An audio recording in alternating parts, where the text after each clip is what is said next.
그분을 신뢰한다는 거죠. 그분을 따라가는 겁니다. 이게 뭐예요? 이게 믿음이다. 그래서 믿음이라는 것은 나의 무엇을, 내 몸의 어디를, 심장을 하느님께 드리는 거다. 심장은 뭐죠? 생명의 원천이죠. 심장이 멈추면 죽습니다. 그러니까 판단하지 않고 그분을 따라간다는 겁니다. 하느님을 믿는데 삶이 힘들어도 아직 끝나지 않았잖아요. 하느님을 믿는데 삶이 괴로워도 아직 끝나지 않았잖아요. 비록 광야와 같아도 그분을 따라가면 젖과 꿀이 흐르는 가나안 땅, 생명이 있는 땅으로 나는 갈 수 있다는 거죠. 이스라엘 백성들이 어떻게 했죠? 광야에서 갈 때도 그랬죠. 낮에는 구름 기둥을, 밤에는 불 기둥을 따라갔죠. 그러다가 기둥이 멈추면 어떻게 해야 돼요? 구름이 멈추면 쉬어야 됩니다. 저는 힘이 좀 남아도 오는데 좀 더 가면 안 될까요? 안 돼요. 멈출 때는 멈춰야 돼요. 움직이면 다시 가야 한다는 겁니다. 이게 무엇입니까? 이게 따른다는 거죠. 하느님 믿으면 평화롭다며요. 예수님 뭐라고 하셨죠? 무거운 짐을 지고 수고하는 이들은 모두 나에게로 오너라. 내가 너희를 편히 쉬게 하리라. 삶이 무거워서, 삶이 힘들어서 세례를 받았어요. 열심히 성당에 다녀. 근데 더 무거워. 그럼 어떻게 해야 돼요? 뭔가 잘못됐죠. 예수님께서 뭐라고 하십니까? 이 말씀만 하셨어요? 그 뒤를 보니까 뭐라고 하시죠? 나는 마음이 온유하고 겸손하니 내 멍에를 베고 나에게 배워라 라고 말씀을 하십니다. 그러니까 내 무거운 짐을 지고 살면서 힘들 때 그분을 만났다면 어떻게 해야 돼요? 그분을 믿고 따른다는 거죠. 그분이 멍에를 주시면 어떻게 해야 됩니까? 그분의 멍에를 내가 메고 가야 한다는 거죠. 근데 예수님의 멍에는 나 혼자 지는 것이 아니라 그분과 함께 지는 겁니다. 누가 주된 역할을 하겠어요? 예수님의 멍에를 내가 같이 매잖아요. 그래서 여러분들 잘 아시겠지만 이 소가 매는 멍에가 여러 종류가 있죠. 한 소가 매는 멍에도 있지만 소 두 마리가 매는 멍에도 있다라고 했죠. 예수님께서 내 멍에라고 한다면 이렇게 생각하시면 돼요. 멍에가 이렇게 있는데 한쪽은 예수님이, 한쪽은 내가 메고 가는 겁니다. 인도하시는 분 누구죠? 예수님이라는 겁니다. 가르치시는 분 누구시죠? 예수님이라는 겁니다. 나는 어떻게 하면 돼요? 그분의 인도에 따라서 따라가면 된다는 거죠. 내가 삶이 힘들고 괴로울 때 주님, 저 어떻게 해야 됩니까? 미사를 봉헌하면서 또 기도를 하면서 말씀을 묵상하면서 내가 듣고 깨달은 것이 있다면 그 깨달음은 주님께서 나에게 말씀하시는 거라는 거죠. 근데 어떻게 들어야 돼요? 겸손하게 들어야 돼요. 내가 정해놓고 하느님 이거 저거 해주시죠가 아니라 주님 저 어떻게 살아야 됩니까? 당신 안에 머물기 위해서는 어떻게 해야 됩니까? 지금 제가 가야 합니까? 멈춰야 합니까? 어떻게 해야 합니까? 하면서 어떤 마음으로? 듣는 마음으로 머무는 게 바로 겸손이라는 거죠. 이러다 보면 주님께서 이끌어 주십니다. 그래서 신앙이라는 것은 예수님을 만났으면 그분을 바라보는 거죠. 바라보는 건 듣는다는 거예요. 어떤 말씀을 하시는지. 무엇으로 듣습니까? 마음으로. 내 마음에는 때로는 안 좋은 것들도 있지만 그 말씀을 듣다 보면 말씀이 어떻죠? 살아있고 힘이 있습니다. 정말 그렇습니다. 그래서 슬픔 가운데 말씀을 듣잖아요. 이 말씀이 내 안에서 어떻게 하죠? 이 슬픔을 없애주십니다. 또 지치고 힘들 때 나에게 힘을 북돋아 주신다는 거죠. 하느님께서는 구약을 통해서 끊임없이 당신에 대해서 우리에게 알려주십니다. 나를 따라오라는 거죠. 나는 너희의 하느님이다. 나는 너희의 주님이다. 너희는 나 없이는 아무것도 할 수 없다. 이것을 알려주십니다. 광야에서 뿐만 아니라 이사야 예언자를 통해서 우리에게 알려주시죠. 하느님께서 뭐라고 하십니까? 이사야 40장을 묵상해 보면 뭐라고 하죠? 인간은 뭐와 같다? 들풀과 같다. 그리고 인간의 영화는 뭐와 같다? 들꽃과 같다라고 합니다. 우리가 보통 풀이나 꽃이라고 하면 아름다운 거 생각하죠? 우리나라의 성경이 아름답습니다. 그런데 이스라엘에 가면 이 광야지대를 가잖아요. 그러면 거기에 풀이 있는데 눈에 안 보여요. 멀리서 보잖아요. 하나도 안 보여. 근데 어떻게 풀이 있는지 아는지 아세요? 양들이 뭔가를 뜯고 있어. 저는 멀리서 보고 양들이 먹을 게 없어가지고 흙을 먹나? 라고 생각을 했어요. 근데 가까이 갔더니 풀이 있더라고요. 가까이서만 보이는 풀입니다. 무슨 얘기인지 아시죠? 멀리서는 흙뿐이 안 보이는데 가까이 갔더니 어때? 아주 조그만 풀이 자라나 있다는 거죠. 이거를 뜯어먹고 삽니다. 한번 생각해 보세요. 인간은 뭐와 같다? 이런 들풀과 같다라는 거죠. 별 의미가 없다는 겁니다. 그리고 인간이 누리는 부귀와 영화는 뭐와 같다? 들에 핀 꽃과 같다는 거죠. 광야에서 꽃이 피어 있잖아요. 얼마나 철양맞은지 몰라. 아름다운 화원에 꽃이 피어 있는 게 아니라 그냥 외롭게 서 있는 겁니다. 근데 문제는 뭐냐면 광야에 바람이 부는데 이 바람이 차가울까요? 뜨거울까요? 뜨거운 바람이 분다고 합니다. 그래서 이사야 예언자는 이렇게 말하죠. 주님의 입김이 불어오면 꽃은 시들고 풀은 메말라 버린다라고 이야기합니다. 하느님께서 우리한테 겁주시려는 게 아닙니다. 인간의 삶이라는 것은 그런 들풀과 같다. 보이지도 않는다는 거죠. 인간의 부귀영화라는 것은 들꽃과 같다. 별거 아니라는 겁니다. 피었다가도 뜨거운 바람이 불면, 주님의 입김이 불면 어떻게 된다? 실제로 광야에서 보면 뜨거운 바람이 불잖아요. 그럼 풀들이 다 어떻게 됩니까? 메말라 버려요. 죽여버려요. 꽃은 어떻게 됩니까? 시들어 버린다는 거죠. 별 의미가 없다는 겁니다. 우리들의 삶이라는 것은 이런 거예요. 아니, 제가 인생을 사는데 제 인생이 고작 그것뿐이 안 된다고요? 그렇잖아요. 우리들의 삶이라는 것이 시간의 흐름에 따라서 허무하지 않습니까? 아무 의미 없지 않아요? 물론 삶 자체가 의미가 없다는 것이 아니라 무엇이 없다면? 영원한 생명이 없다면. 수많은 사람들이 지금에 충실하라고 합니다. 지금을 즐기면 된대요. 근데 지금은 지나간다는 거죠. 한번 생각해 보세요. 여러분들이 지금 뭔가 열심히 하고 지금 뭔가 정말 최선을 다해서 한다. 근데 결국은 죽는다. 이게 끝이에요. 할 맛이 나요? 많이 먹고 있는데 자 여러분들 많이 드세요. 이제 여러분들 죽을 겁니다. 그럼 어때요? 입맛이 돌아요?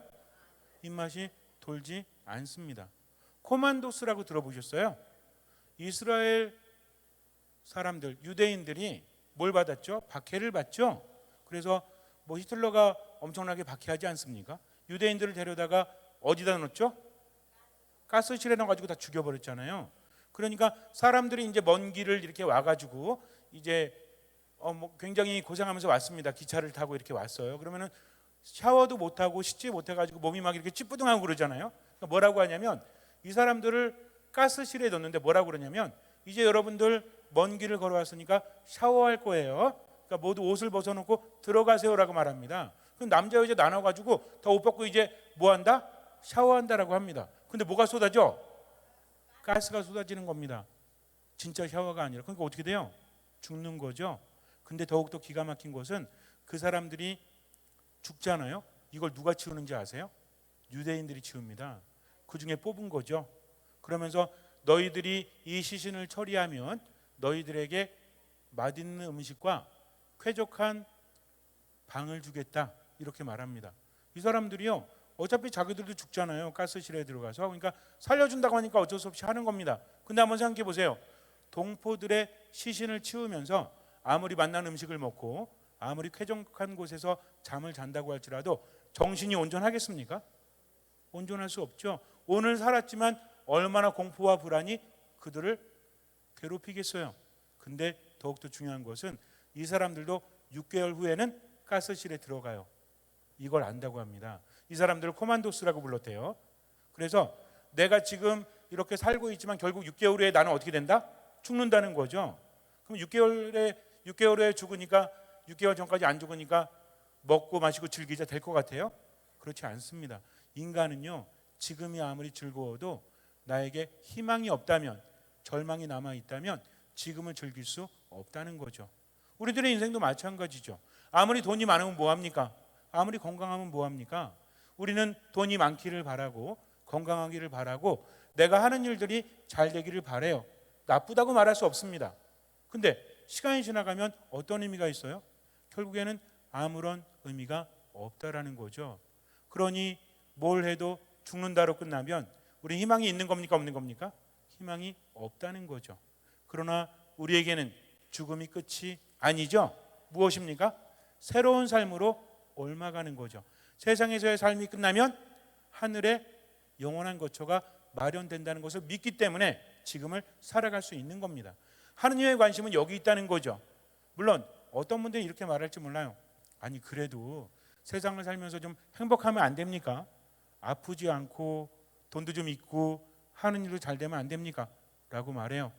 그럼 여러분들 돈 많고요, 하는 일 잘 되고 안 아프면 행복해요? 정말? 내가 돈이 없으니까, 내가 일이 잘 안 되니까 그렇게 생각하는 것 뿐이지 정말 행복할까요? 전 세계적으로 볼 때 돈이 굉장히 많은 부자들이 있었습니다. 이 사람들이 모여가지고 우리가 전 세계를 주름잡는 부자니까 이렇게 회의를 했대요. 근데 거기 모인 사람들의 대부분이 비참한 최후를 맞이합니다.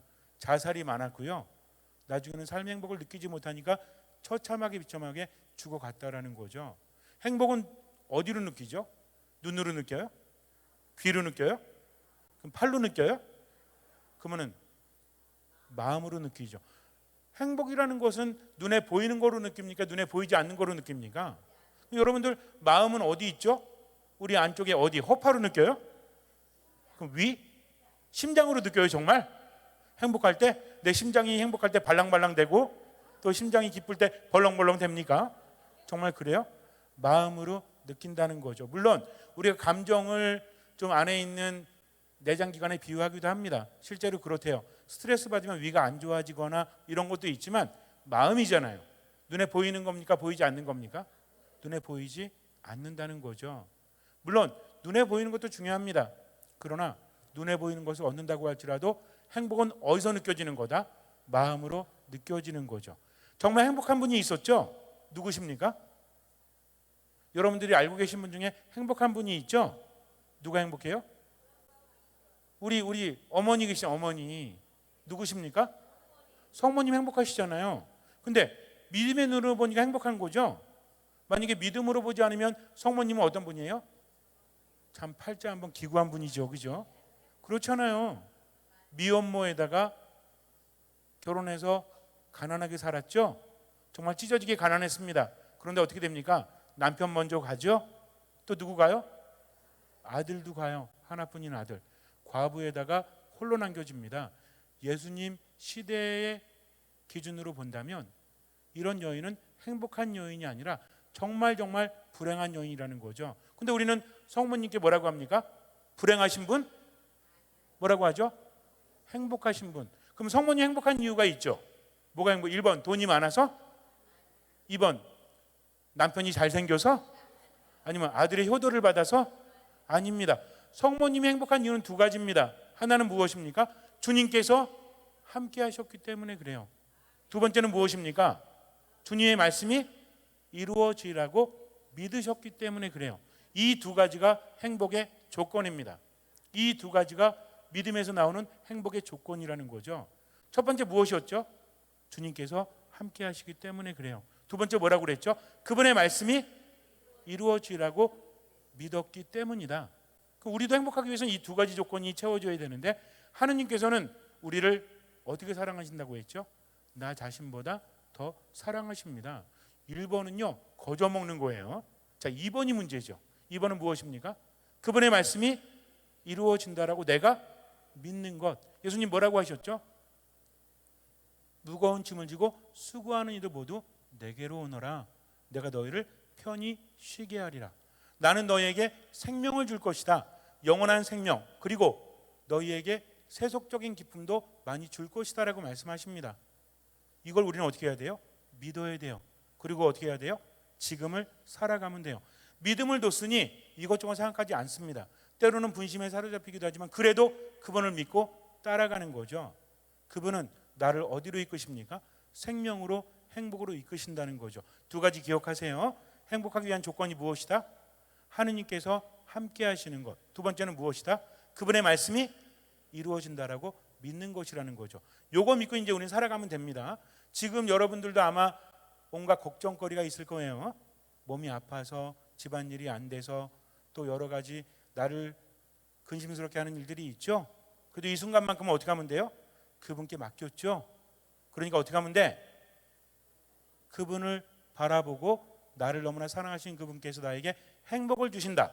그러니 그분을 믿고 따라가면 된다는 겁니다.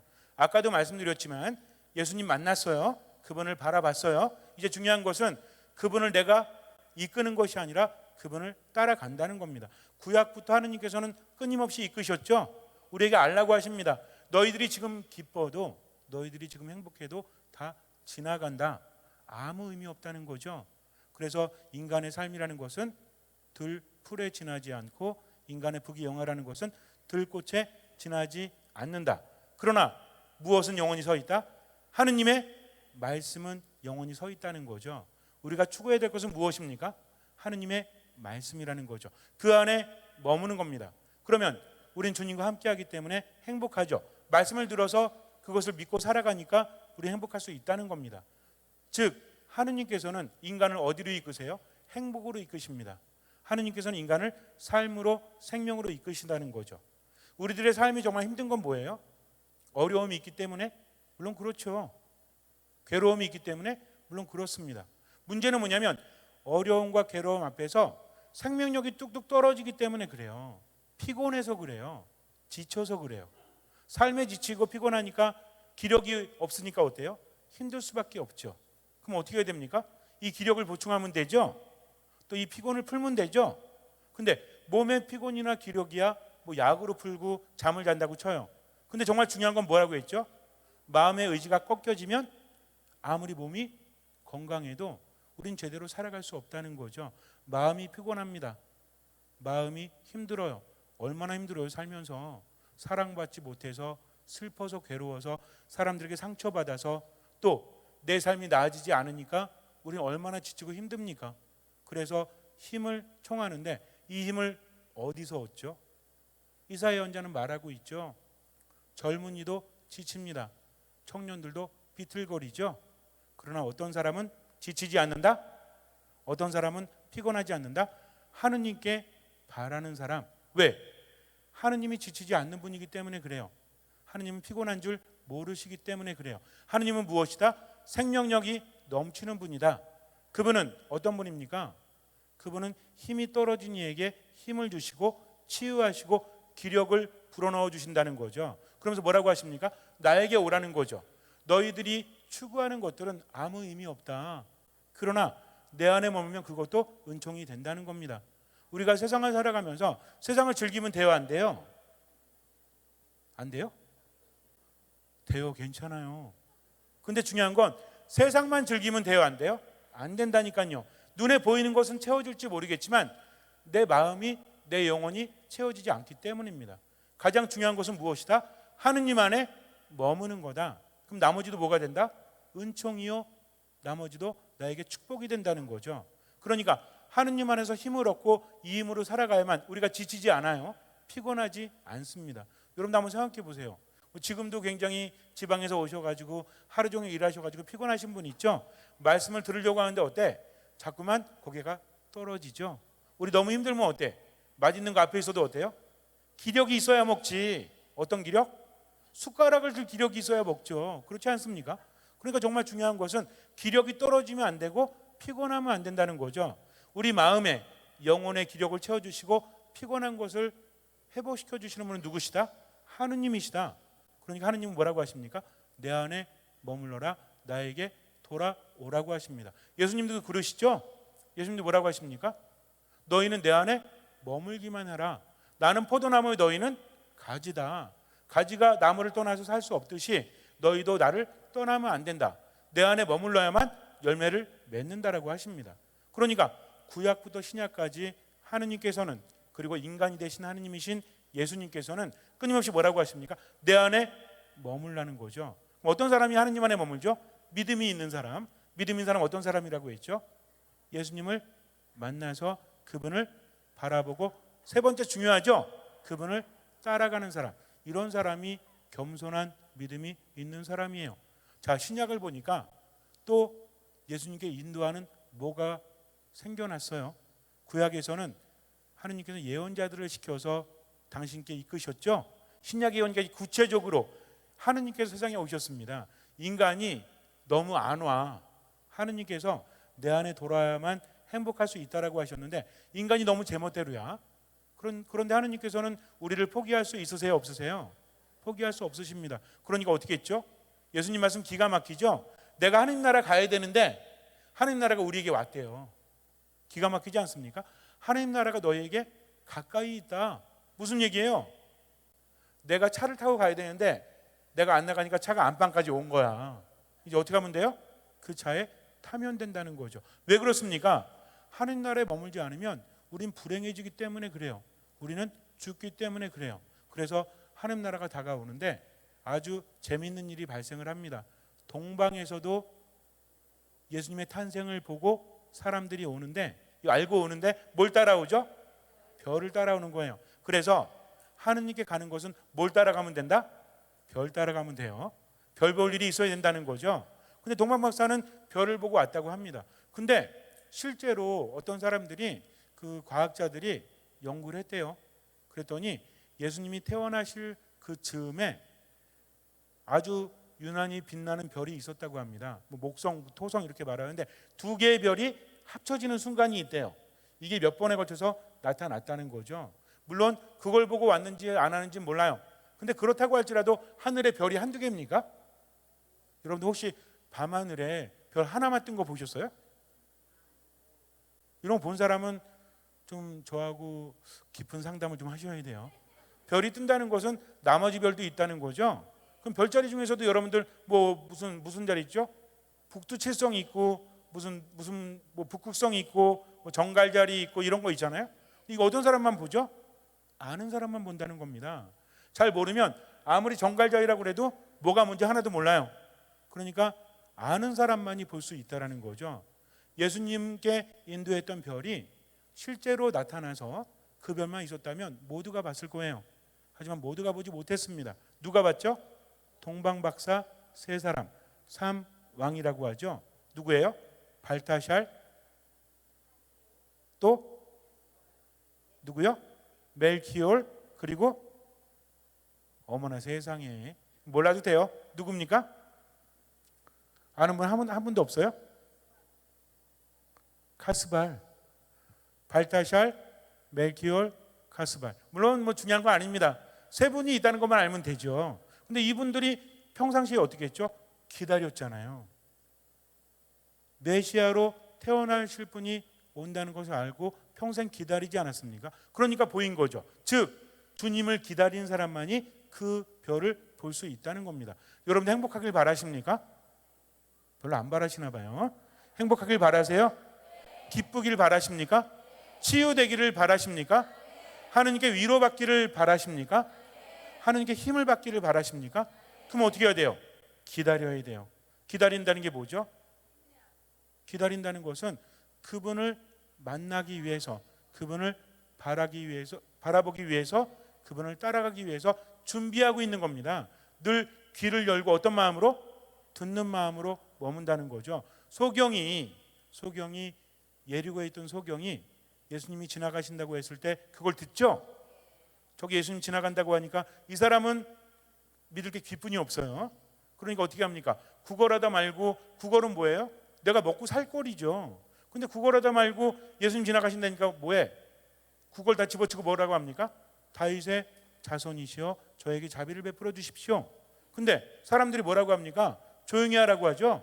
좀 조용히 좀 해. 지금 예수님 지나가시니까 이렇게 떠들면 안 돼. 근데 이 사람 어떻게 합니까? 죄송합니다. 그래요? 더 큰 소리로 다윗의 자손이시여 저에게 자비를 베풀어 주십시오 라고 말합니다. 그래도 예수님께서 어떻게 하시죠? 멈추어 서십니다. 그리고 무엇을 바라느냐? 저를 다시 보게 해 주십시오. 그리고 치유를 받죠. 근데 기가 막힌 건 예수님이 거기를 지나가던 마지막 여정이었습니다. 다음 기회는 없었다는 거죠. 그 기회를 놓쳤으면 그 사람은 어때요? 치유를 받지 못했을 겁니다. 이 사람은 늘 뭐를 열고 있었어요? 귀를 열고 있었죠. 언제 지나가실지 모르니까. 그러니까 어떤 마음으로? 듣는 마음으로 머물렀다는 겁니다. 우리도 마찬가지예요. 살아가면서 그분이 내 삶에 오시면 언제든지 맞이할 수 있도록 어떤 마음으로? 듣는 마음으로 기다릴 때. 그래서 내가 너무 화가 날 때도 어떤 마음으로? 듣는 마음으로. 슬플 때도 어떤 마음으로? 듣는 마음으로. 삶이 우울해가지고 정말 잠도 못 자고 힘들 때도 어떤 마음으로? 듣는 마음으로 머물다 보면 그분께서 오십니다. 그리고 나는 그분의 이름을 불러야 돼요. 그분을 꽉 붙잡아야 돼요. 그러면 치유가 이루어지고 그분이 나를 위로하시고 나에게 힘을 주신다는 겁니다. 중요한 건 뭐냐면 기다린 사람만이 뭘 볼 수 있다? 별을 볼 수 있다는 거죠. 동방박사 세 사람은 그랬습니다. 그래서 별을 따라가죠. 여기서도 하나의 패턴이 보여요. 별을 따라서 쭉 간 게 아니라 어느 순간에 별이 멈춰. 그럼 어떻게 해야 돼? 이 사람들도 멈춰야 됩니다. 별한테 빨리 좀 가지 말할 수 없어요. 별이 멈추면 그들도 멈춰야 됩니다. 이스라엘 백성들이 광야에서 낮에는 구름 기둥을 따라서 밤에는 불 기둥을 따라서 쫓아갔듯이 멈추면 그들도 멈춰야 됐듯이 동방박사도 마찬가지입니다. 그런데 여기서 어떤 일이 벌어지죠? 어느 날 별이 사라집니다. 이제는 어디로 가야 될지 모르는 거죠. 우리가 주님을 믿고 살아가는데 그럴 때 있잖아요. 성당에 나가서 열심히 기도하고 말씀 묵상하고 미사 참여해서 힘을 얻죠. 그래서 오직 하느님만으로 충분해. 얼마나 행복한지 몰라. 이렇게 살다가도 나락으로 떨어질 때가 있습니까? 없습니까? 있어요. 하느님이 안 보인다니까요.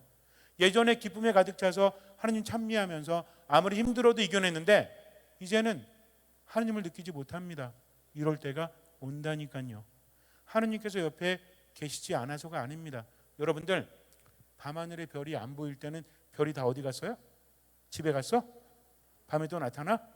아니죠. 태양빛이 떠오르면 이 별은 보이지 않는 겁니다. 그래도 있어요, 없어요? 있다는 거죠. 이걸 명심해야 됩니다. 내 눈에 안 보인다고 해서 없는 게 아닙니다. 근데 이 시간은 잠시 지나간다는 거죠. 어두운 밤이 되면, 칠흑 같은 밤이 되면, 우리 밤도 길이가 있죠. 초저녁이 있고 한밤중이 있고 또 새벽녘이 있고 이렇게 해야 되죠. 근데 가장 어두울 때가 있죠. 가장 어둡다는 것은 어떤 의미죠? 이제 날이 밝을 때가 얼마 남지 않았다는 겁니다. 그러니까 포기하면 돼요, 안 돼요? 안 돼요. 아주 짙은 어둠은 얼마 지나지 않아서 여명으로 바뀌고 태양이 떠오르게 된다는 거죠. 우리도 마찬가지입니다. 주님께 신뢰를 두고 살아가는데 하느님이 느껴지지 않는다고 해서 그분이 안 계신 게 아니고 그분이 나를 사랑하지 않는 것도 아니고 내가 잠시 보지 못하는 것뿐입니다. 마찬가지예요. 별이 사라졌어요. 황당하죠? 이 사람들 어떻게 합니까? 기다렸으면 되는데 누굴 찾아가요? 헤로데 대왕을 찾아가죠. 왜? 아니 당연히 이스라엘의 왕으로 나신 분이 이스라엘에서 나셨으니까 여기를 다스리는 사람이 알겠지라고 생각을 합니다. 가서 기쁜 마음에 물어보죠. 만왕의 왕, 이스라엘 왕으로 나실 분이 태어나신다고 하는데 거기가 어디죠? 라고 묻습니다. 헤로데가 듣고 깜짝 놀라죠. 그래서 묻습니다. 아니 그분이 어디서 나신단 말이죠? 그러면서 자기들 신하를 불러가지고 알아내죠. 어디서 나신다고 그래요? 베들레헴에서 나신다고 합니다. 그러면서 뭐라고 하죠? 동방박사 세 사람에게 뭐라고 하죠? 가서 경배하고 난 다음에 오면서 저에게 알려주십시오. 저도 가서 경배하겠습니다 라고 말하죠. 근데 실제로 이 사람은 왜 그랬어요? 자기가 왕이잖아요. 근데 이스라엘의 왕이 태어나면 됩니까? 안 됩니까? 안 된다는 거죠. 그래서 이 사람은 죽이려고 했죠.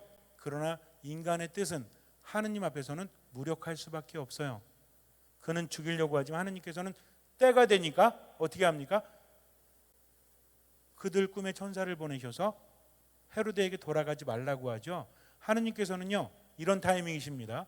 우리가 생각할 때는 좀 일찍 알려줬으면 좋겠죠, 그죠? 헤로데에게 가기 전에 알려주시면 안 돼요? 천사가 나타나서 당황하지 마, 놀라지 마, 별이 안 보이지? 조금만 지나면 나타날 거야 라고 하면 얼마나 좋아요? 성모님께 나타나셨을 때도 그러면 좋잖아요. 성모님한테 다 설명하고 이러이러해서 저러저러 해가지고 이제 성령으로 잉태하자니까 놀라지 말고 당황하지 말고 말 들어. 그러면 되잖아요. 요셉에게도 일찍 나타나면 좋잖아요. 근데 하느님께서는 언제 나타나십니까? 당신이 원하실 때 천사를 보내신다는 거죠. 우리가 원할 때가 아닙니다. 하느님, 요 타이밍에 해주시면 안 돼요? 하느님 뭐라고 하실까요? 안 돼. 왜 안 돼요? 나를 나보다 더 잘하시기 때문입니다. 나를 나보다 더 사랑하시기 때문에 그래요. 하느님 이 타이밍 말고 저 타이밍 이렇게 말하면 이 사람은 하느님을 끌고 가려고 하는 거예요? 아니면 하느님을 따라가려고 하는 거예요? 끌고 가려고 하는 거죠. 안 됩니다. 하느님을 따라가야 된다는 거죠. 내 생각과 하느님의 생각은 다르기 때문에 그래요. 그런데 이 헤로데라는 사람은 왜 그랬을까요? 이 사람은 그 별을 보지 못합니다. 왜 보지 못할까요? 믿음이 없기 때문이죠. 준비하지 않았기 때문이죠. 듣는 마음이 없었기 때문입니다. 근데 이게 아주 간단하게 설명될 수 있는 것은 아니에요. 그래서 그 헤로데가 어떤 사람인지 알려면 그 아버지가 어떤 사람인지 알아야 돼요.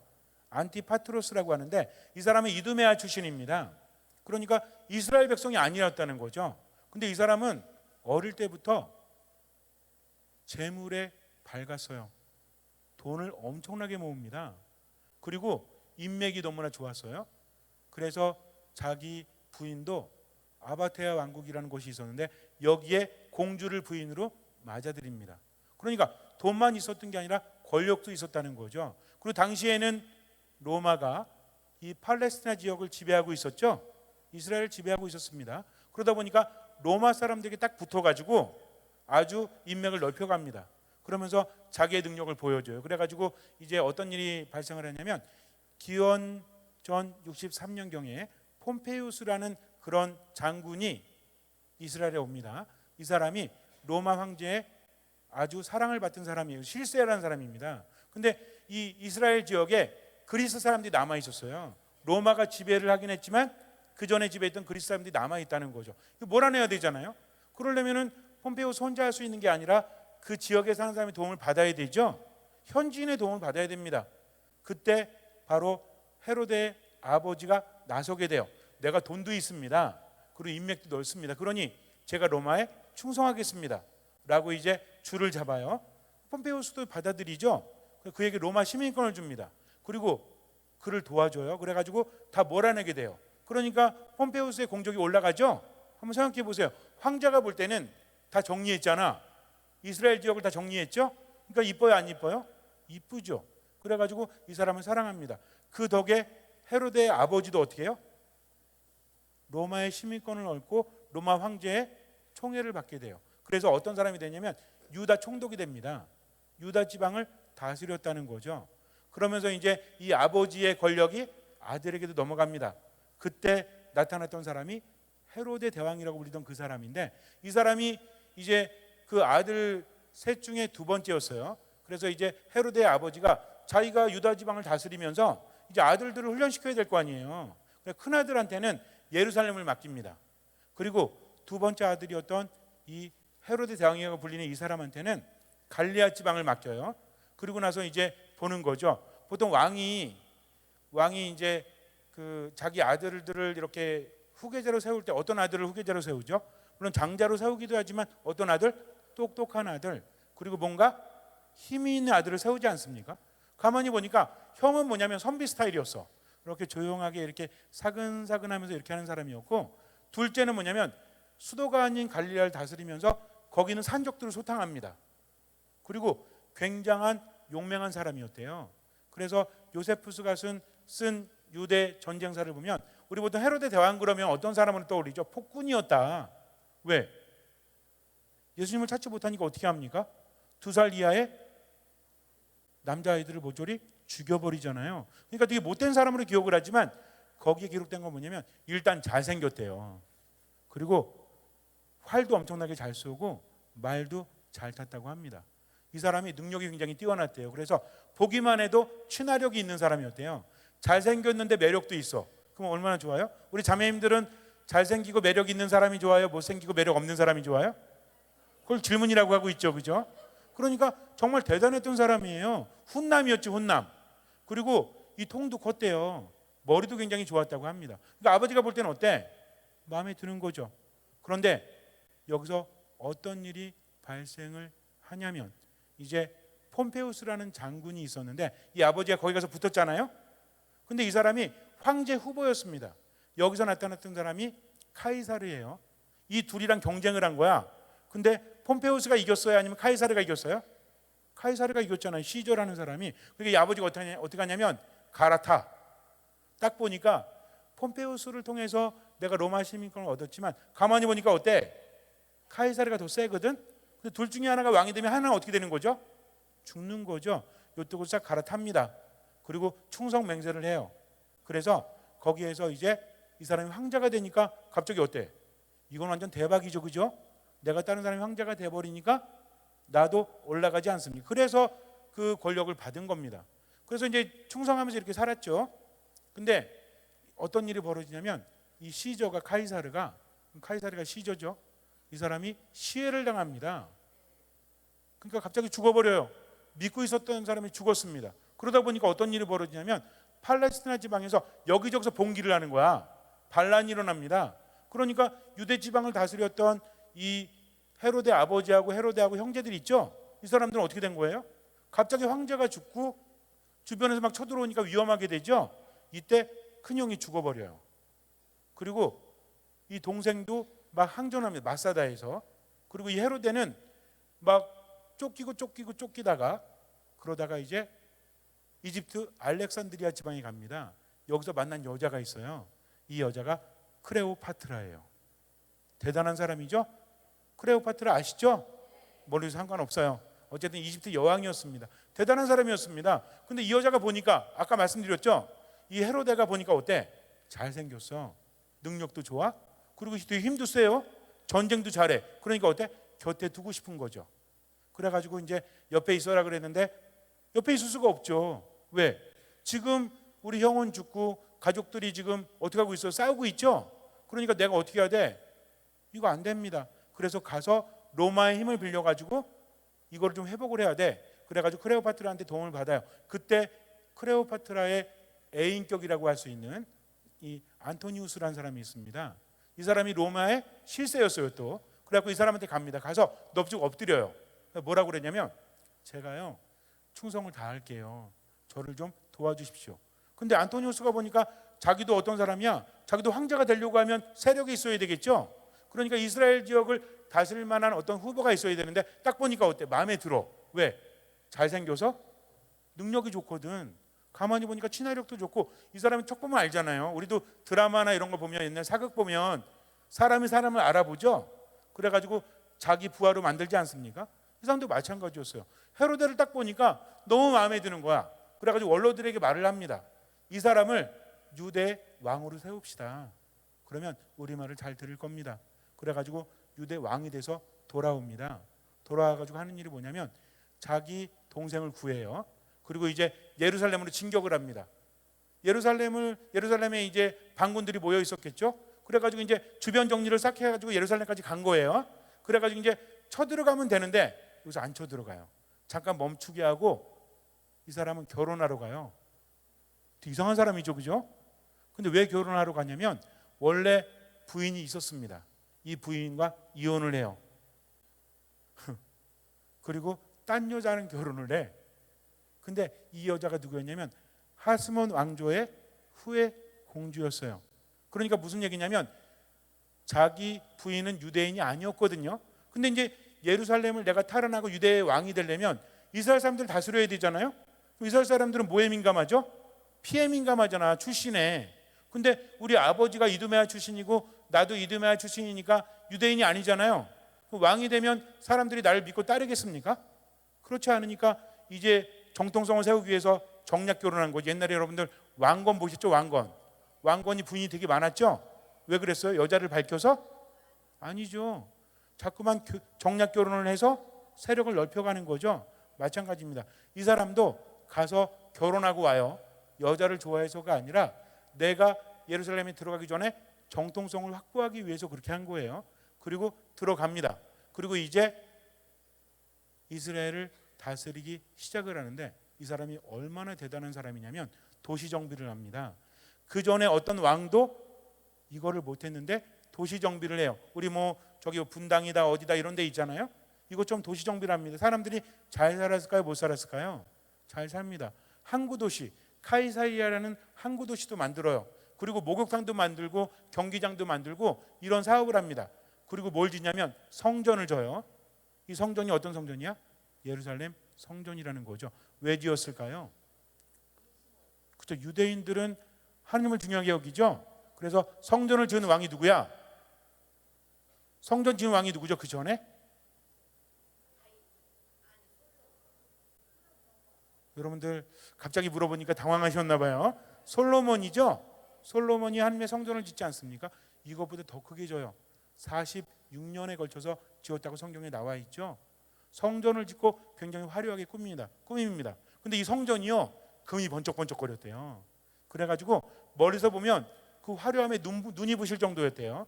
수많은 사람들이 이 성전을 구경하기 위해서 찾아옵니다. 이스라엘 백성들뿐만 아니라 다른 지역 사람들, 다른 나라 사람들도 찾아왔다는 거죠. 유대인들이 어땠을까요? 하나님의 성전을 이렇게 아름답게 지었으니까 대단하죠.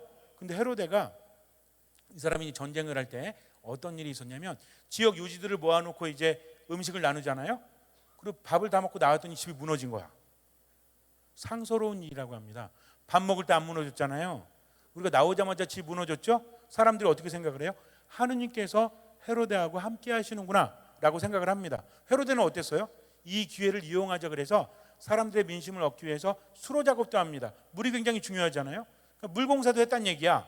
성전도 지었다는 얘기죠. 도시 정비도 했다는 겁니다. 그러니 사람들이 생각할 때 헤로데 대왕은 어떤 사람이었죠? 똑똑하고 대단하고. 우리나라에서도 대왕이라고 부르는 사람들이 별로 없죠. 그중에 여러분들이 우리나라 조선 왕 중에서 정말 유명한 대왕이 있죠. 누구예요? 세종대왕이죠. 세종대왕. 모든 국민이 다 아는 대왕이 세종대왕 아닙니까? 이분이 왜 훌륭하죠? 한글을 만드셨죠. 또 여러 가지를 정비하셨죠.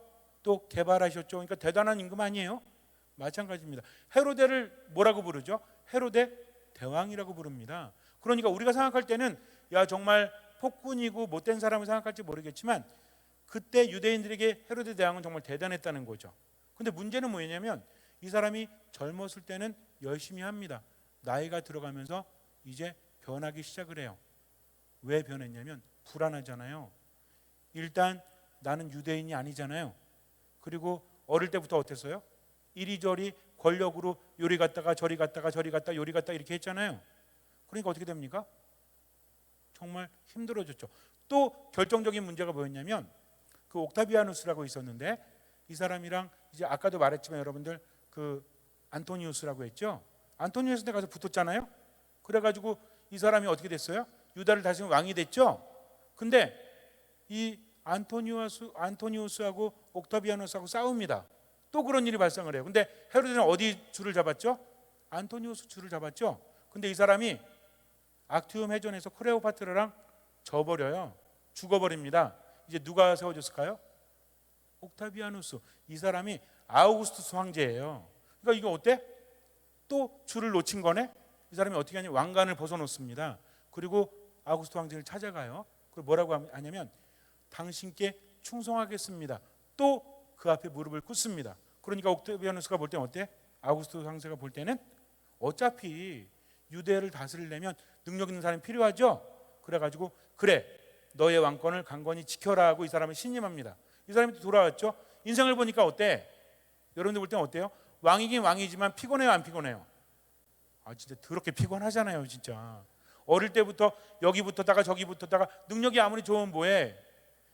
줄을 잘 잡아야 되는데 그러니까 어때요? 사람의 인생이라는 게 별거 아니구나. 내가 지금 왕이지만 언제 이 자리를 뺏길지 모른다는 생각을 할까요 안 할까요? 한다는 거죠. 이게 불안합니다. 나중에 어떤 짓까지 하는지 아세요? 나이가 들수록 더 불안해지는 거죠. 그래가지고 자기 부인도 죽여요. 자기 아들도 죽입니다. 아들을 어떻게 죽이는지 알아요? 로마에 이야기해가지고 거기서 허락받고 아들을 사형시켜요. 아들을 왜 죽였을까요? 여러분들 예전에 왕건 드라마 보셨죠? 그 궁예 나오죠. 궁예가 이렇게 스님이었잖아요. 나중에 왕이 돼가지고 뭘 보죠? 관심법으로 보죠. 그래가지고 어떻게 합니까? 너는 나를 배반할 거야. 그리고 죽여버리잖아요. 결국 미친 거잖아요 이게. 왜 미쳤을까요? 언제 내가 죽을지 모른다.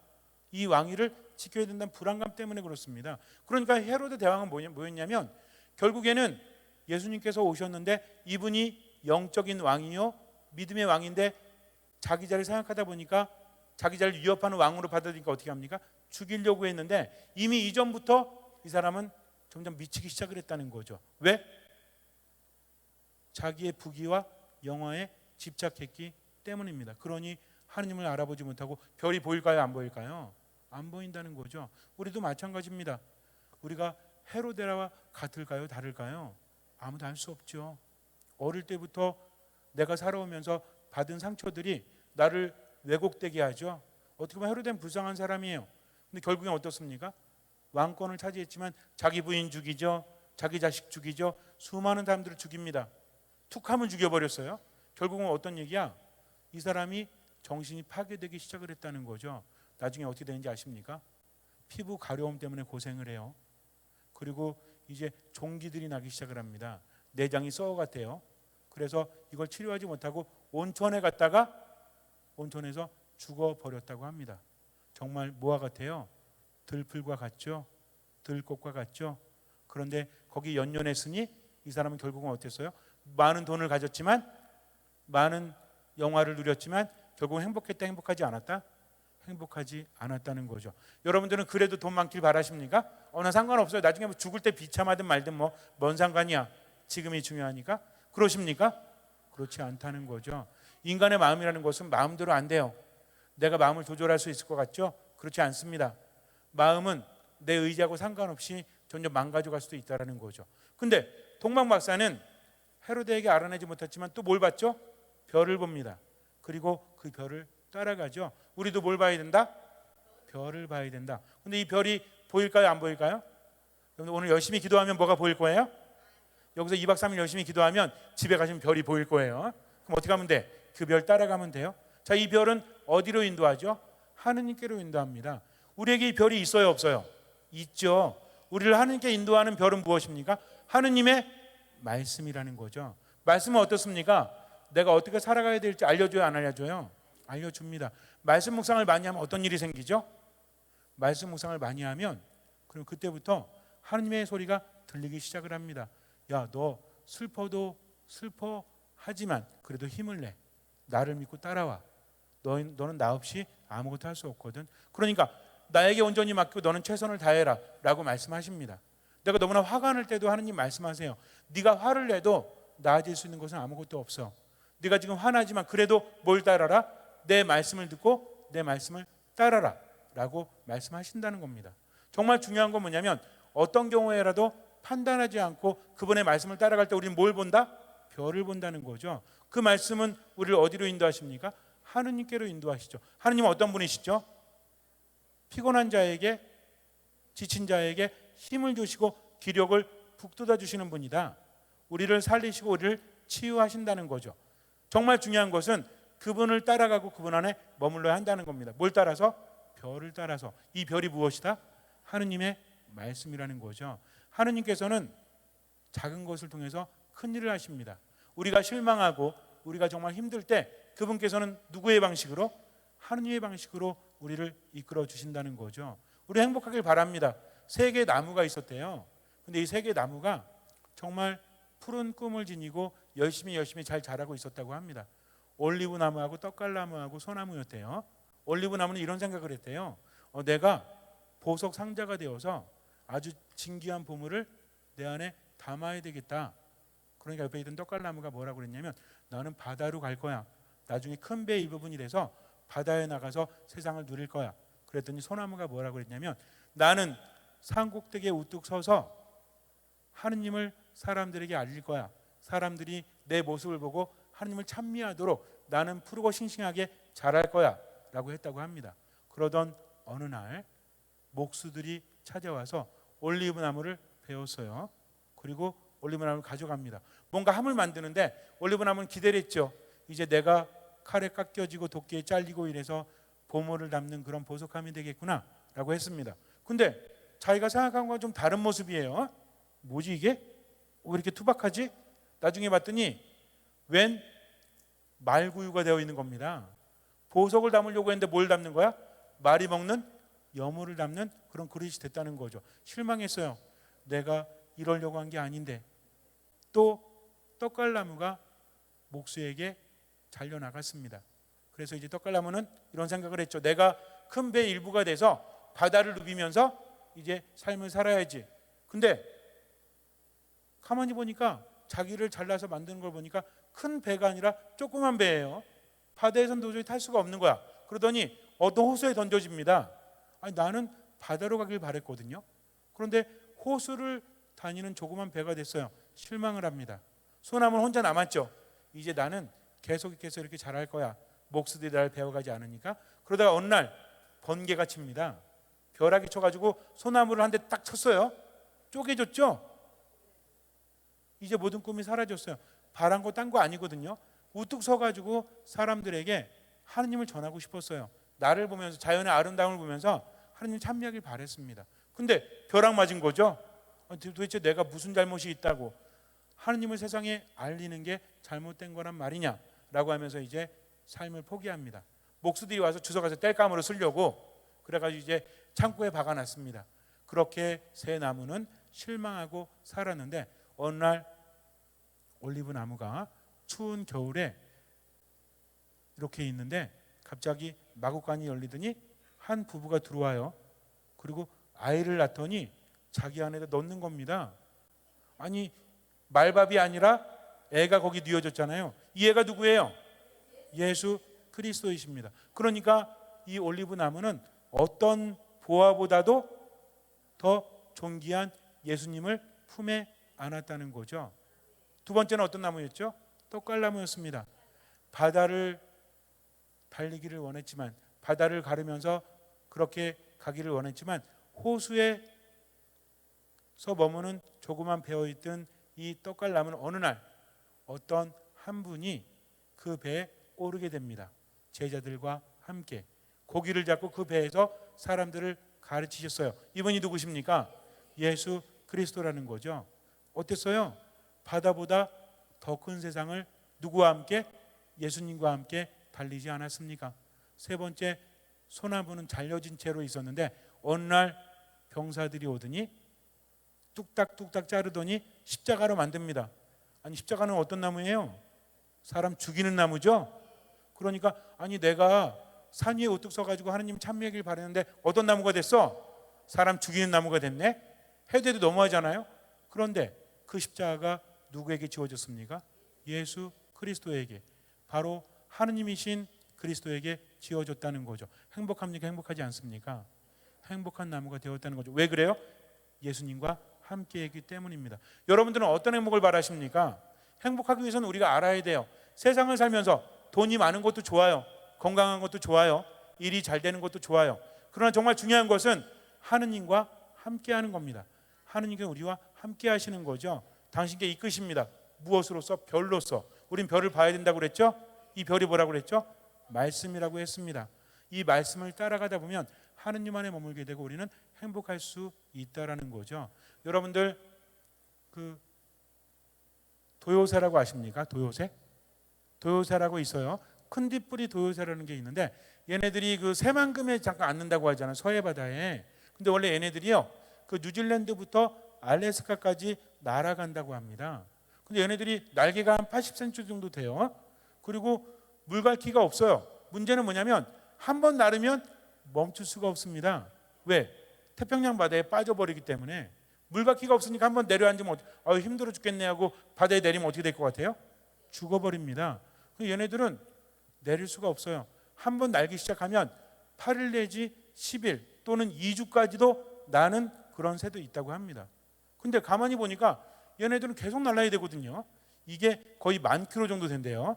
10,000km를 쉬지 않고 나른다는 거죠. 얼마나 힘듭니까? 다른 새들보다 뭐 특이한 것도 없습니다. 근데 얘네들한테 어떤 능력이 있냐면 얘네들은 일단 알래스카 같은 데서 이렇게 먹습니다. 먹으면 새가 공만해진대요. 이렇게 뚱뚱해진대요. 엄청나게 먹는데요. 원래 나르려면 어떻게 해야 돼? 몸을 좀 비워야 되죠. 얘는 거꾸로야. 엄청나게 먹는다고 합니다. 먹으면서 이제 살을 찌운대요.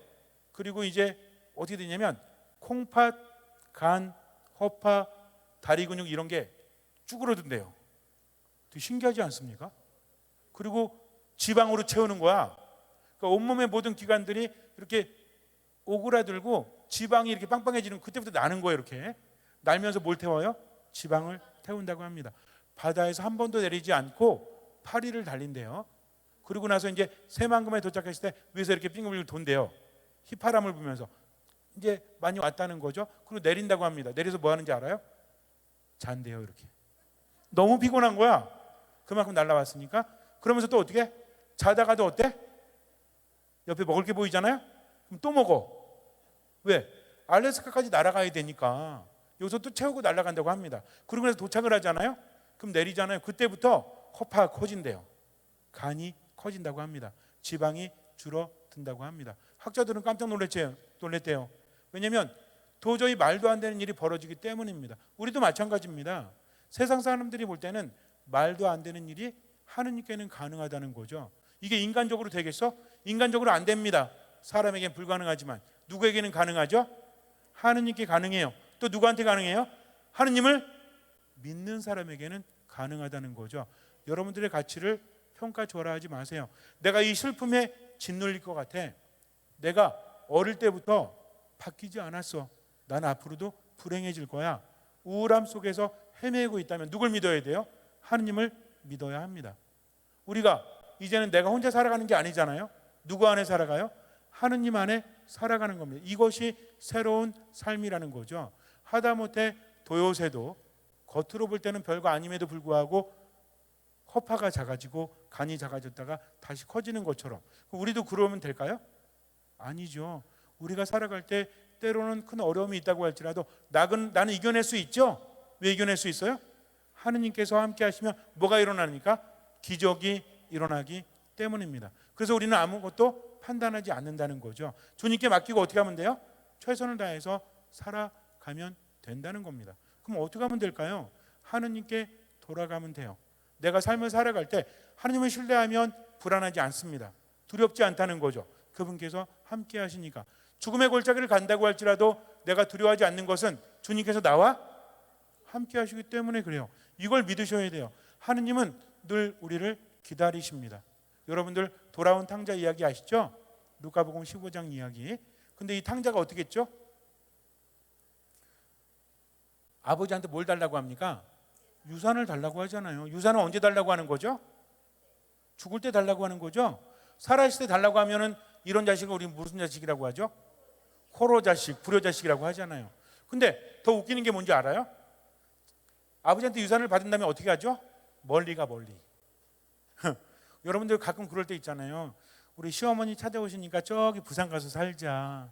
우리 시어머니 찾아오니까 저기 미국 가서 살자. 이런 분은 없죠? 있어요? 자, 아버지로부터 멀리 떠났다는 이야기가 뭡니까? 간섭받기 싫다는 거죠. 받을 건 다 받아놓고 아버지 간섭이 싫다는 겁니다. 그래서 떠나가죠. 근데 어떻게 했어요? 망하죠. 가산을 탕진하잖아요. 왜? 돈이 있을 때는 주변 사람들이 많아요. 근데 돈이 다 떨어지니까 어때? 사기도 당했죠. 방탕하게 썼죠. 그러니까 어떻게 합니까? 쫄딱 망하죠. 그래가지고 어떤 일을 하죠? 돼지치는 일을 하잖아요. 돼지치는 하면서 이제 흉년이 드니까 먹을 게 없어가지고 어떻게 합니까? 열매 꼬투리, 돼지 먹이는 열매 꼬투리로 배를 채우려고 하죠. 근데 이것도 못 먹게 해. 얼마나 비참하고 얼마나 처참합니까? 그러니까 어떻게 해요? 그때서야 아버지를 떠올리게 됩니다. 내가 아버지한테 가야지. 그래도 아들인데 설마 나를 내쫓겠어? 라고 생각해요? 아닙니다. 유산을 받았다는 것은 이제 아버지를 아버지로 대할 수 없다는 얘기입니다. 이 사람이 본 건 뭐였어요? 아버지의 자비로움이었죠. 아들을 대하는 아버지의 자비로움이 아니라 종들을 대하는 아버지의 자비로움이었습니다. 내가 아들이기 때문에 아버지한테 가는 게 아니라 굶어 죽게 생겼으니까 멀리 떠났잖아요. 그때서 후회했겠죠. 내가 왜 멀리 왔을까? 그래도 돌아가야만 살 수 있구나. 우리 아빠는, 우리 아버지는 종들에게도 자비로우신 분이니까 하면서 아버지를 찾아가죠. 그 돌아가는 발걸음이 얼마나 무거웠을까요? 나는 하느님과 아버지에게 죄를 졌으니까. 아버지가 멀리서 보고 있죠? 무슨 얘기예요? 이미 알고 있었다는 얘기죠. 왜? 여러분들 자식 잘 알아요, 몰라요? 알잖아요. 아버지만큼 자식 잘 아는 사람이 어디 있습니까? 어머니만큼 자식 잘 아는 사람이 어디 있어요? 우리 아들은 그 많은 돈을 받아갔지만 얘는 이미 긁는 애야. 언젠가는 다 탕진하고 돌아올 거야. 어떻게 바라죠? 그래, 돌아오기만 해라. 죽여버리겠다? 아니죠. 그래, 어디서 객사하지 말고 죽지 말고 그래도 아버지한테 돌아와. 아버지는 기다립니다. 빨리 안 올 거 알아요. 그래도 매일 기다리는 겁니다. 학수고대하는 거죠. 멀리서 아들이 보여요. 어떻게 합니까? 아버지는 달려갑니다. 아들을 안아주죠. 아들은 종으로서 써달라고 왔지만 아버지는 아들로서 받아들입니다. 이게 누구의 마음이에요? 하느님의 마음이라는 거죠. 우리가 하느님께 돌아가야만 우리가 살아날 수 있습니다. 하느님께 돌아가야만 치유받을 수 있다는 거죠. 그러기 위해서는 뭘 따라가야 돼요? 별을 따라가야 돼요. 이 별이 무엇이다? 하느님의 말씀이다. 이 별은 어떤 사람에게만 보인다? 준비되어 있는 사람, 하느님께 돌아가려고 하는 사람, 하느님 없이는 아무것도 할 수 없다는 것을 아는 사람, 하느님께서는 피곤해서 지친 나에게 힘을 주시고 기력을 주시고 치유해 주신다는 것을 아는 사람, 그래서 하느님만 바라보려고 하는 사람에게 이 별은 보인다는 거죠. 그래서 나는 어떻게 살아갑니까? 그 별을 보고 따라가는 거죠. 자, 헤로데는 왜 별을 못 봤다고 했죠? 자기중심적이었어요. 자기를 채우려고 했습니다. 하느님도 이용하려고 했죠. 성전을 지었잖아요. 근데 오히려 하느님을 알지 못하잖아요. 성전 왜 진 거죠? 보이려고 진 거지. 하느님을 섬겼기 때문이 아니라는 겁니다. 우리도 마찬가지예요. 내 뜻이 아니라 누구의 뜻대로? 하느님의 뜻대로. 나는 살고 싶은데 하느님은 뭐라고 그래요? 죽으라고 합니다. 예수님 뭐라고 하십니까? 나와 복음을 위해서 목숨을 내어놓는 사람은 살 것이다. 자기 자신을 살리려고 하는 사람은 죽을 것이다. 즉 예수님과 무엇을 위해서? 복음을 위해서, 하느님의 뜻을 위해서 이렇게 살아야 됩니다. 때로는 바보처럼 살아야 돼요. 인간적으로는 이게 아니라고 싶어도 하느님의 뜻이 그러하다면 듣는 마음으로 기도하잖아요. 기도하면서 깨닫잖아요. 이거대로 살아가면 됩니다. 기도하지 않으니까, 말씀을 듣지 않으니까 그 길을 모르는 겁니다. 인간적으로 나만 채우려고 한다면 그 사람은 모든 것을 이룰 수 있어요. 그러나 어떻게 한다면? 주님의 뜻대로 살아가려고 한다면, 그것이 힘들어도. 여러분들 어떻게 생각하십니까? 나를 따르려는 사람은 자기 자신을 버리고 제 십자가를 지고 나를 따라야 한다고 했을 때 기쁘세요, 안 기쁘세요? 아유, 내 십자가를 또 져야 되는구나, 나 자신을 버려야 되는구나 라고 생각하죠. 자, 제가 여러분께 언젠가 그런 말씀 드린 적이 있습니다. 이제 이 강의가 끝나면 우리 모두가 함께 모여서 저기 한강까지 걸어갈 거예요. 얼마나 이 추운데, 그죠? 미친 거 아니야? 근데 한 걸음당 오늘은 좀 세게 불러야지. 2만 원이라면 가실래요, 안 가실래요? 아, 저는 필요 없습니다. 저는 하느님의 은총만 있으면 돼요. 그러실 거예요? 가실 거예요, 안 가실 거예요? 당연히 가야죠, 그죠? 그러면 한 걸음 한 걸음마다 아유 추워 죽겠네, 힘들어 죽겠네, 배고파 죽겠네 그럴까요? 보폭을 크게 하겠습니까? 작게 하겠? 2만 원, 4만 원, 6만 원, 8만 원 뒤로도 갔다가 앞으로도 갔다가 이렇게 하겠죠.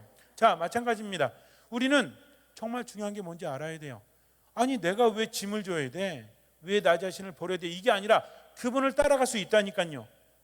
말씀을 들을 때 마찬가지입니다. 우리가 예수님 따라서 어디로 가는 거예요? 하느님 나라 가는 겁니다. 행복한 나라 가는 겁니다. 하느님 안에 머무는 겁니다. 그러니까 기뻐해야 돼요. 정말 기뻐해야 돼요. 내가 무거운 짐을 지고 나 자신을 버리는 게 문제가 아니라 이렇게 할 때 그분을 따를 수 있다는 무엇이 있기 때문에? 보장이 있기 때문입니다. 내 삶이 힘들어도 그분의 말씀대로 그분을 믿고 지금 최선을 다한다. 몸이 피곤해 죽겠어도 미사 봉헌하는 거죠. 아, 오늘은 어제 밤샜으니까 미사 그냥 땡칠래. 이게 아니라 몸은 힘들어도 주일 미사 봉헌해야지 하면서 어떻게 해요? 미사에 가는 거죠. 비록 졸아도 이게 최선입니다. 나머지 주님께 맡기는 거죠. 미사 끝나니까 어때? 개운해. 왜? 잘 자가지고. 이럴 수도 있어요. 그러나 미사 참여했잖아요.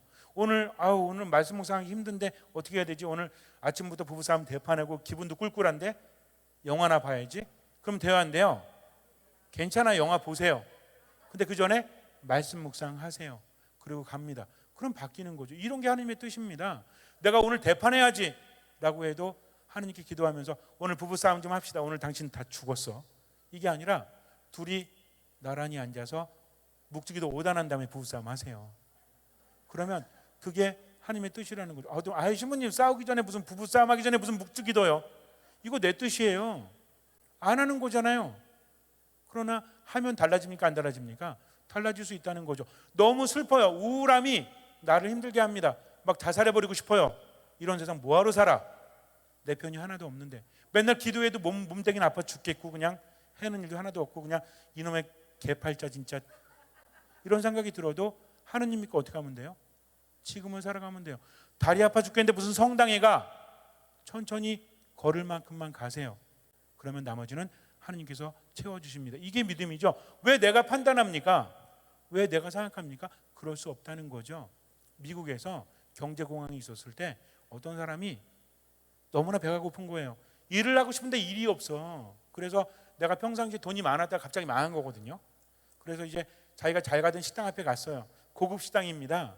이젠 돈이 없으니 갈 수가 없죠. 그래서 그 앞에서 옛날이 좋았는데 그러는데 어떤 부인이 이렇게 오더니 이 사람을 쳐다봐요. 이 사람이 남루하잖아요. 이 부인이 오더니 이렇게 말합니다. 저기 제가 1달러를 드릴게요. 근데 이게 당신을 무시해서가 아니라 저도 어려울 때가 있었습니다. 이걸 가지고 빵이라도 사 드세요. 기분 나빠하지 마시고요. 이렇게 말을 합니다. 1달러가 주머니에 있죠. 그래서 이 사람이 배가 고프니까 빵가게에 갔습니다. 빵가게에 들어갔어요. 그래가지고 빵 큰 거 2개를 샀어요. 그때 당시 1달러면 빵 큰 게 2개였거든요. 그래갖고 이제 하나를 먹고 있었죠. 먹고 있는데 옆에 어떤 할아버지가 오더니 빤히 쳐다보는 거예요. 가장 치사한 게 뭐죠? 먹을 때 쳐다보는 거. 그래가지고 옆으로 이렇게 돌고 먹었는데 그래도 이쪽 오더니 또 빤히 쳐다봐요. 어떻게? 노나 먹어야지. 근데 빵 하나는 주머니에 있죠. 하나는 조금 먹었죠. 이거를 잘라서 주려고 하니까 이건 아닌 것 같아. 왜? 빵 2개 중에서 내가 하나 먹던 거 있으니까 안 먹은 거 줘야 될 것 같아. 근데 아깝잖아요. 이거 주면 나 다음에 어떻게 해? 그래도 이 빵 거저받은 거잖아요. 그렇잖아요. 그죠? 원래 내 거 아니었잖아요. 그러니까 주머니에서 빵을 꺼내서 할아버지에게 줍니다. 할아버지가 고맙다고 해서 옆에 있는 거예요. 근데 빵을 반을 쪼개요. 그러더니 또 싸서 이렇게 넣습니다.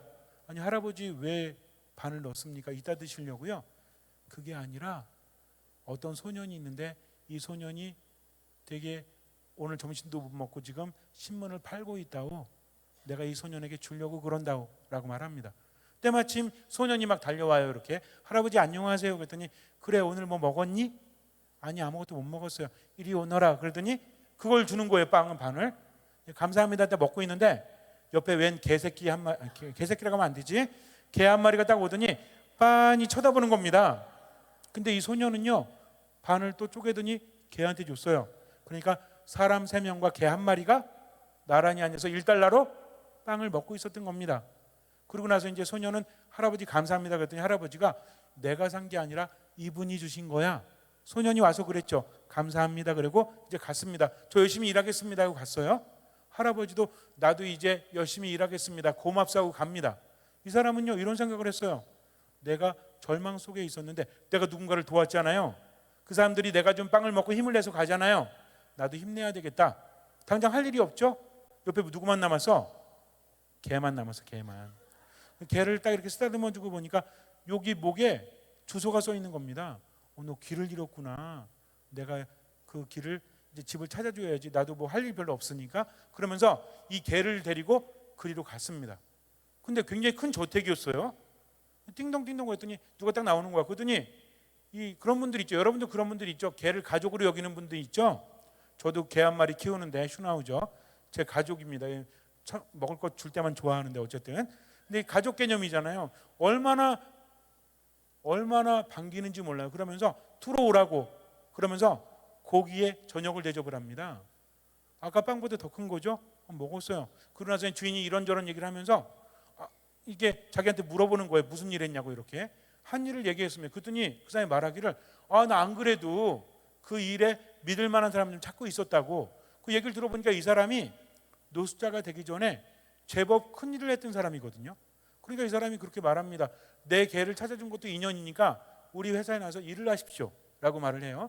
그 다음부터 이 사람이 그 회사에 나가서 정말 큰 일을 함께 하면서 아주 부유해지고 가난한 사람들을 많이 도왔다고 합니다. 실제로 있었던 이야기를 꾸민 거래요. 어떻습니까? 이 사람이 그렇게 했던 이유가 뭐죠? 내 것이 아니었잖아요. 그러니까 나만 채우지 않고 어떻게 했죠?